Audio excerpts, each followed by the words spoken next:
우리가 아직 죄인 되었을 때 그리스도께서 우리를 위하여 죽으심으로 하나님께서 우리에게 대한 자기의 사랑을 확증하셨느니라. 사랑하는 성도 여러분, 사람에 대한 하나님의 계획을 사실대로 아는 것은 하나님과의 올바른 관계를 결정하는 절대적인 조건이 됩니다. 하나님께서 가장 싫어하시는 것은 죄입니다.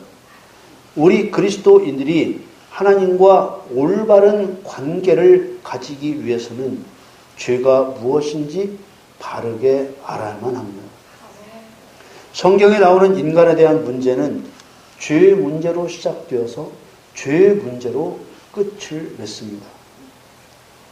최초의 인간인 아담과 하와에게서 시작된 죄 문제는 이 세상에 태어난 모든 사람의 문제가 되었고, 이 죄 문제를 해결받은 사람만이 천국에 들어가게 되는 것입니다.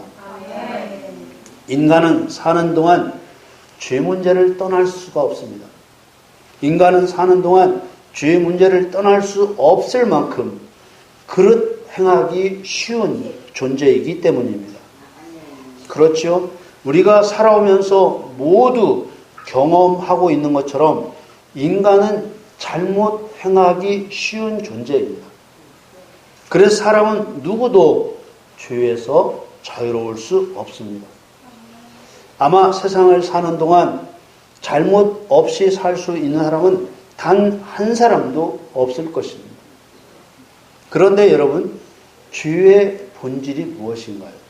죄라는 의미가 언제 무엇 때문에 나타나게 되었느냐 하는 것입니다. 죄는 본래 하나님과 하나님이 창조하신 피조물과의 관계에서 나타난 것입니다. 하나님이 만드신 피조물 중에서도 지식을 가질 수 있고 감정을 가지고 있고 의지를 가진 존재에게서 나타난 것이 죄입니다. 성경에 나타난 최초의 죄는 세상을 창조하시기 전에 하늘에서 나타났습니다. 이 세상을 창조하시기 전에 하나님께서는 이미 천사를 창조하셨죠. 그 천사들 중에 지위가 높은 그룹이라는 천사장이 있었습니다. 이 천사장이 처음에는 흠이 없이 잘 지내더니 마음이 교만해져 마침내 불의를 드러냈습니다. 이 천사가 마침내 드러낸 불의는 자신의 지위를 높여서 하나님과 같아지려는 마음을 먹은 것입니다. 이것이 죄의 출발입니다. 이사야서 14장 14절 말씀에 가장 높은 구름에 올라 지극히 높은 자와 비길이라 하도다. 가장 높은 구름은 하나님의 높으심과 하나님 보좌에 대한 상징적인 표현입니다. 가장 높음이란 더 이상의 높음이 없다는 뜻입니다. 그리고 지극히 높은 자, 이 또한 더 이상의 높음이 없는 가장 높은 분을 가리키는 말로서 하나님을 나타내는 표현입니다. 그런데 이 천사는 하나님과 같아지려고 했다는 것입니다.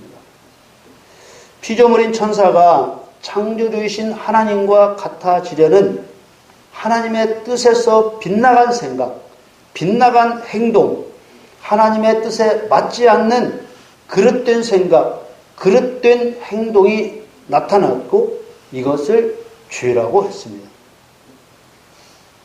이런 천사장의 죄, 곧 빗나간 생각이 그 천사장 마음에 들어있음을 아신 하나님께서는 죄인이 된 천사장에게 어떤 형벌을 내리실 것인가를 즉각적으로 선언하셨습니다. 15절 말씀에 그러나 이제 네가 음부 곧 구덩이의 맨 밑에 빠치우리로다. 여기서 음부란 지옥을 의미하는 말인데 죄에 대한 형벌은 지옥밖에 없다는 것을 나타내고 있는 것입니다. 우리가 분명히 알아야 하는 것은 죄에 대한 본질은 하나님의 뜻에서 빗나간 생각, 빗나간 행동, 하나님의 뜻에 맞지 않는 그릇된 생각, 그릇된 행동을 말하는 것임을 분명하고도 확실하게 우리 마음 가운데 새겨 넣어야 된다는 것입니다. 만일 우리 그리스도인들 마음에 죄에 대한 이해가 잘못되면 죄를 범하고도 죄인인 줄 모르게 되고 죄를 짓고도 회개할 수 없게 되고 죄를 이길 힘을 얻을 수도 없는 것입니다.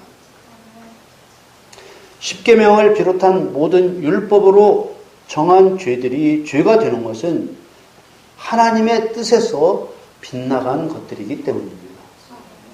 그렇다면 하나님의 뜻이 무엇이고 그리스도인이 하나님의 뜻에서 빗나갔다는 것은 무엇을 말하는 것인지 알아야 할 것입니다. 그래야만 하나님의 뜻에서 벗어나지 않고 하나님과 합당한 관계를 계속 가질 수 있기 때문입니다. 오늘 본문에 보면 우리가 죄인이었을 때 그리스도께서 죄인을 위해서 죽으셨고 그 죽으심을 통해서 죄인인 우리에 대한 하나님의 사랑을 확실하게 보여주셨다고 했습니다. 자, 오늘 본문 로마서 5장 8절 말씀을 보겠습니다. 우리가 아직 죄인 되었을 때 그리스도께서 우리를 위하여 죽으심으로 하나님께서 우리에게 대한 자기의 사랑을 확증하셨느니라. 아멘. 여러분, 하나님께서 우리 인간을 창조하실 때 죄를 짓지 않게 만드셨을까요? 죄를 지을 수밖에 없게 만드셨을까요?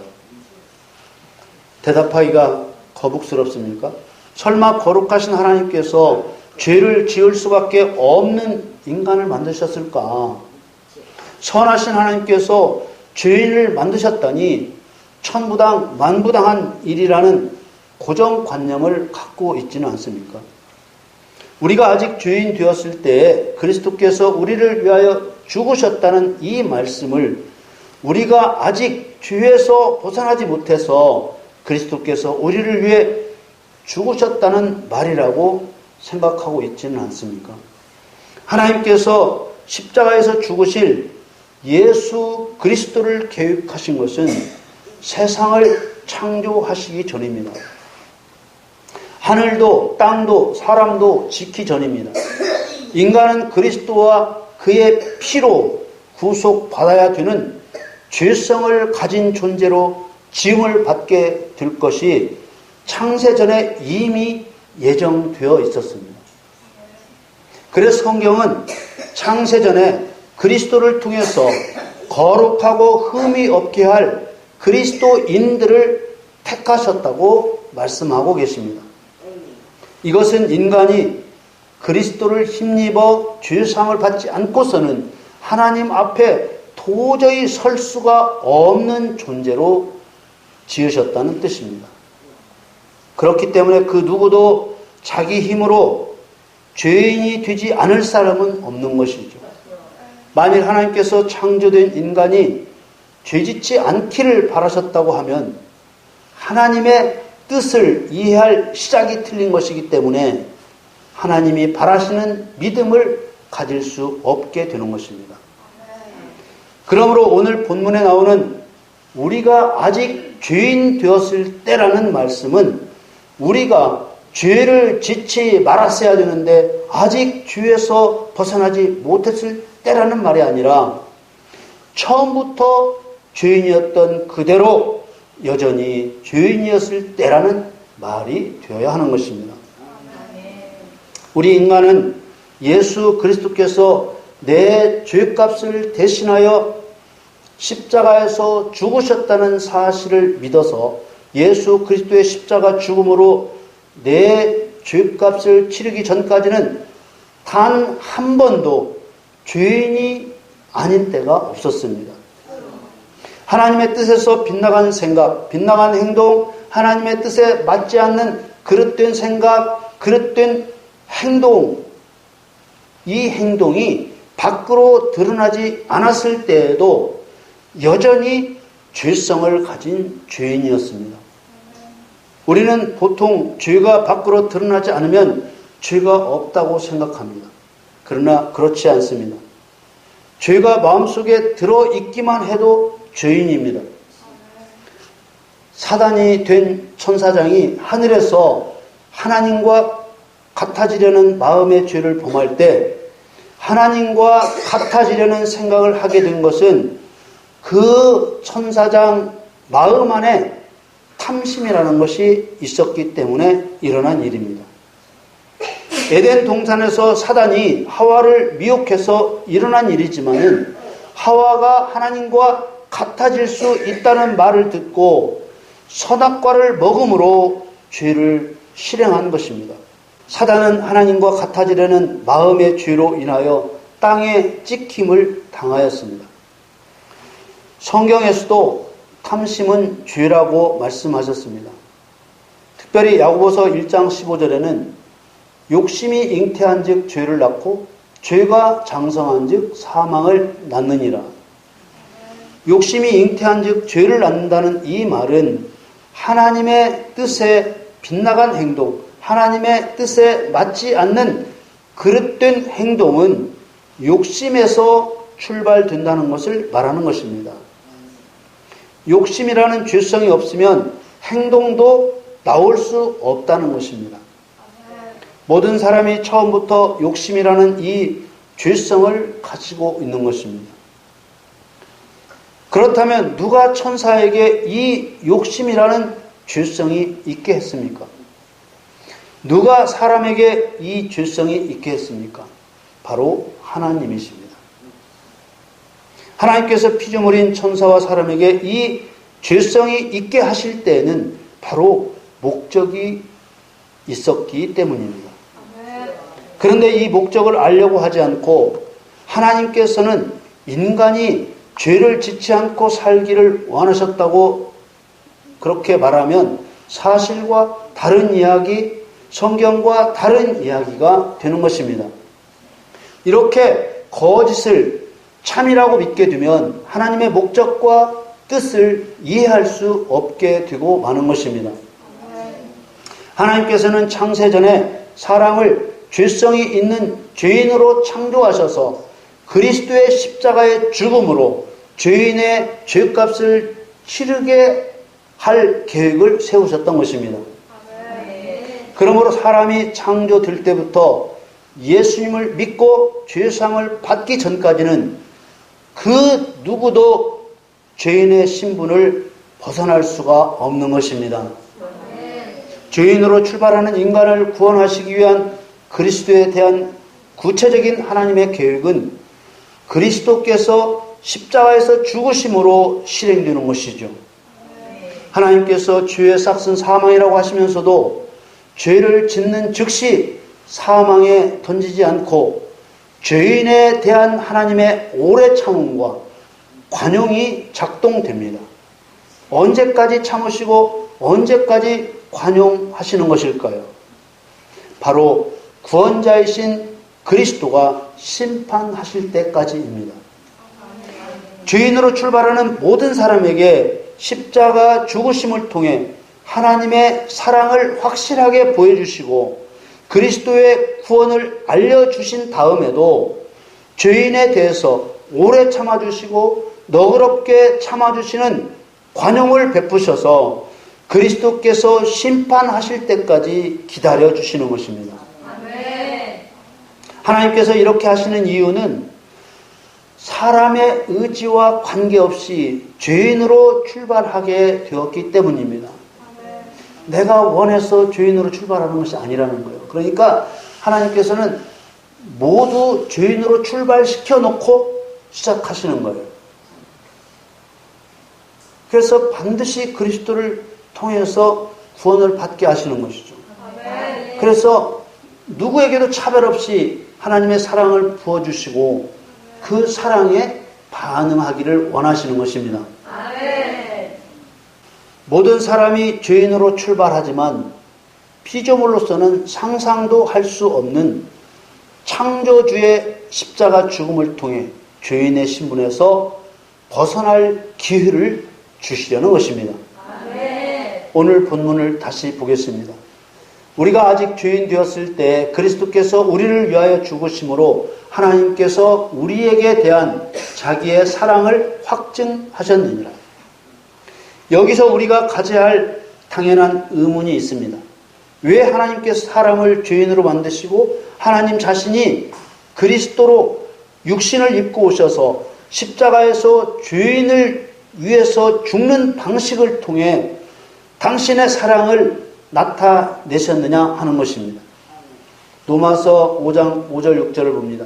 소망이 부끄럽게 아니함은 우리에게 주신 성령으로 말미암아 하나님의 사랑이 우리 마음에 부은 바 됨이니 우리가 아직 연약할 때 기약대로 그리스도께서 경건치 않은 자를 위하여 죽으셨도다. 그리스도께서 경건치 않은 자, 곧 죄인을 위해 죽으신 것은 하나님의 사랑을 우리 마음에 부은 것이라고 하셨습니다. 하나님께서 사람을 죄인으로 만드신 것은 하나님의 사랑을 필요로 하는 입장이 되게 하셔서 그 사람 안에 십자가의 죽음으로 나타내는 하나님의 사랑을 부으신 것입니다. 그 이유는 하나님의 사랑이 어떠한 것인지 경험시키고자 하신 것이지요. 앞서 보신 로마서 5장 5절 말씀에서 그 말씀하신 대로 하나님의 사랑은 죄를 회개하는 사람의 마음에 성령을 통해서 부어집니다. 그러므로 회개하는 사람만이 하나님의 사랑을 경험할 수 있는 것입니다. 십자가에서 죽으신 하나님의 사랑은 모든 사람의 마음에 다 채워지는 것이 아니고 모든 사람이 다 경험할 수 있는 것이 아니고 오직 죄를 회개한 그리스도인만이 하나님의 사랑을 성령께서 경험하게 해 주시는 것입니다. 성령께서 우리 안에서 일해 주시지 않으면 결코 하나님 아버지 앞으로 나아갈 수가 없는 것입니다. 에베소서 2장 18절 말씀에 이는 저로 말미암아 우리 둘이 한 성령 안에서 아버지께 나아감을 얻게 하려 하심이라. 많은 그리스도인들이 경험하는 바이지만 깊은 회개로 들어가면 주체할 수 없는 눈물을 경험합니다. 눈물을 흘리는 자신도 다 이해할 수 없는 눈물. 마치 어렸을 때 떨어져 있던 어머니를 다시 만났을 때 어머니의 소중함을 다시 발견하고 이제 어머니를 놓치고 싶지 않아서 흘렸던 그 눈물. 고아처럼 떠들다가 따뜻한 부모의 품으로 돌아왔을 때나 느낄 법한 안도감, 포근함, 감격스러움의 눈물이 하염없이 흘러내리는 것을 경험합니다. 하나님은 바로 이 하나님의 사랑을 경험하게 하시려고 모든 인간을 죄인으로 만드시고 창조주이신 그리스도의 십자가 대속의 죽음을 통해서 하나님의 사랑을 나타내신 것입니다. 그럼 하나님께서는 왜 이런 방법을 통해 하나님의 사랑을 경험시키신 것일까요? 그것은 하나님께서도 하나님의 형상대로 지음받은 사람에게 사랑을 받고 싶으셨기 때문입니다. 요한일서 4장 19절에는 우리가 사랑함은 그가 먼저 우리를 사랑하셨습니다. 우리가 하나님을 사랑하는 것은 하나님께서 먼저 우리를 사랑하셨기 때문입니다. 마태복음 22장 37절 38절 말씀에 예수께서 가라사대 네 마음을 다하고 목숨을 다하고 뜻을 다하여 주 너의 하나님을 사랑하라 하셨으니 이것이 크고 첫째 되는 계명이고 마가복음 12장 30절에도 네 마음을 다하고 목숨을 다하고 뜻을 다하고 힘을 다하여 주 너의 하나님을 사랑하라 하신 것이요. 이렇게 말씀하셨습니다. 그리스도께서 십자가에서 못 박혀 죽으시는 사랑을 우리에게 부어주시고 우리에게도 요구하시는 것이 바로 사랑입니다. 어떠한 사랑을 요구하시는 것입니까?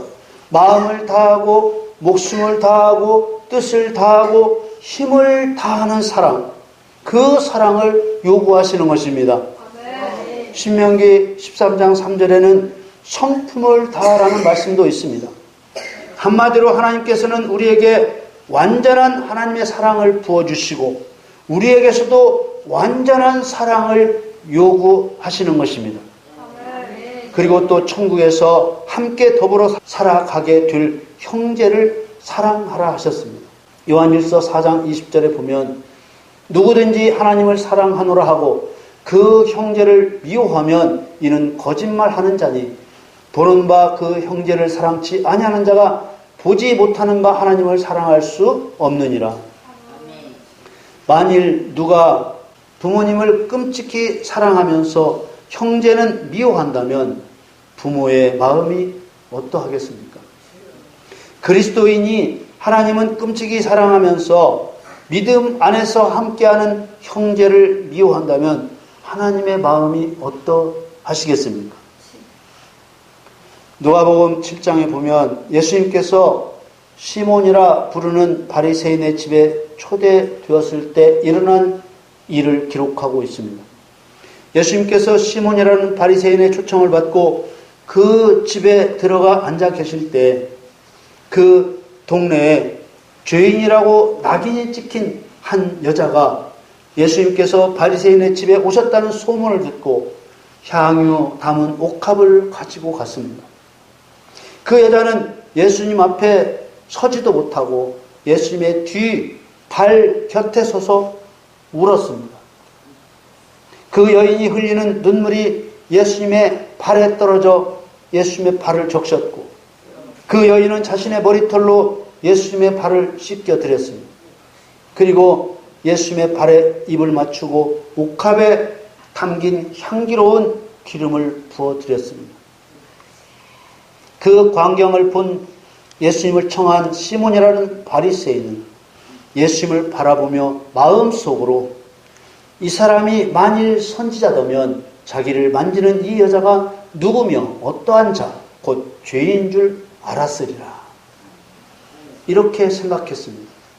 이 말은 그 당시 유대인들에게 종교적으로 랍비라고 존경을 받는 예수님이 죄인인 여자가 하는 대로 가만히 계셨기 때문에 생각한 것이죠. 만일 예수님이 선지자였다면 그 여인이 죄인이라는 것을 알고 죄인과 상종하지 않는 관습에 따라서 그 여인이 하는 일을 물리쳤을 거라고 생각한 것입니다. 그런 바리새인 시몬의 생각을 아신 예수님께서 시몬아, 내가 너에게 이를 말이 있다. 이렇게 부르셨습니다. 그러자 시몬이 선생님 말씀하세요. 예수님께서 비유 하나를 들어서 시몬에게 물으셨습니다. 누가복음 7장 41절 42절 말씀을 보겠습니다. 가라사대 빚 주는 사람에게 빚진 자가 둘이 있어 하나는 500데나리온을 졌고 하나는 50데나리온을 졌는데 갚을 것이 없으므로 둘 다 탕감하여 주었습니다. 둘 중에 누가 저를 더 사랑하겠느냐. 그러자 시몬이 제 생각에는 탕감을 많이 받은 자입니다. 이렇게 대답했고 예수님께서는 네 판단이 옳다고 말씀하셨습니다. 그리고 여자를 바라보시며 시몬에게 말씀하셨습니다. 누가복음 7장 44절, 45절, 46절 말씀을 봅니다. 여자를 돌아보시며 시몬에게 이르시되 이 여자를 보느냐 내가 네 집에 들어오매 너는 내게 발 씻을 물도 주지 아니하였으되 이 여자는 눈물로 내 발을 적시고 그 머리털로 씻었으며 너는 내게 입 맞추지 아니하였으되 저는 내가 들어올 때로부터 내 발에 입 맞추기를 그치지 아니하였으며 너는 내 머리에 감람유도 붓지 아니하였으되 저는 향유를 내 발에 부었느니라. 바리새인 시몬은 예수님을 초청하고도 자기의 할 도리를 다하지 않았습니다. 손님을 초청한 자의 도리를 다하지 않은 것입니다. 당시 유대 사회에서 손님이 집에 들어오면 문 앞에서 반드시 발 씻을 물을 주는 것이 당연한 도리이자 관습이었습니다. 그러나 바리새인 시몬은 예수님을 멸시하여 발 씻을 물도 드리지 않은 것입니다. 바리새인 시몬은 예수님을 사랑하는 마음이 없었기 때문입니다. 그리고 예수님은 하나님께서 죄를 용서해 주시는 기준과 원리를 가르쳐 주셨습니다. 누가복음 7장 47절에 이러므로 내가 네게 말하노니 저의 많은 죄가 사해졌도다. 이는 저의 사랑함이 많음이라. 사함을 받은 일이 적은 자는 적게 사랑하느니라. 이 말씀은 사람을 죄인 되게 하신 것과 그리스도께서 죄인을 대신하여 십자가에서 죽으시고 회개하는 사람의 죄를 용서받게 하신 것은 하나님의 사랑을 경험하게 하시려는 하나님의 전략이라고 가르쳐 주고 계신 것입니다. 하나님을 많이 사랑하는 사람은 많이 용서받고 하나님을 적게 사랑하는 사람은 적게 용서받는 원리. 많이 용서받고 적게 용서받는 것은 누가 죄를 더 많이 범했느냐 적게 범했느냐는 문제가 아니라 하나님의 뜻에서 빗나간 자신의 삶, 하나님의 뜻에 맞지 않았던 그릇된 삶을 얼마나 더 죄송스럽게 생각하느냐 하는 문제인 것입니다. 예수님의 말씀 안에는 바리새인 시몬을 향하여 네가 상종에서는 안 될 죄인이라고 하는 저 여인의 죄보다 네 죄가 결코 작지 않은데 저 여인은 하염없이 눈물을 흘리며 죄송스러워하고 있고 너는 나에게 죄송스러운 마음이 없구나 라고 빗대어 말씀하신 것입니다. 예수님은 죄사함이 사랑의 원리에 따라 이루어지도록 정해져 있다는 것을 알게 하신 것입니다. 누가복음 7장 48절에서 50절 말씀에 이에 여자에게 이르시되 네 죄사함을 얻었느니라 하시니 함께 앉은 자들이 속으로 말하되 이가 누구이기에 죄도 사하는가 하더라. 예수께서 여자에게 이르시되 네 믿음이 너를 구원하였으니 평안히 가라 하시니라. 사랑하는 성도 여러분, 우리는 믿음으로 구원을 얻는다는 말을 이런 사랑의 원리 안에서 이해해야 합니다. 이런 사랑의 원리를 이해하지 못한 가운데 말하는 믿음이라는 말도 뜬구름과 같은 말에 불과하고 구원이라는 말도 뜬구름과 같은 말에 불과한 것입니다. 마귀는 이간질과 분리에 등한 자입니다. 마귀는 어찌하든지 하나님과 그리스도인들 사이에 틈이 벌어지기를 바랍니다. 온갖 수단과 방법을 다 동원하여 하나님의 뜻을 깨닫지 못하게 하고 하나님을 사랑할 수 없게 만들고 있는 것입니다.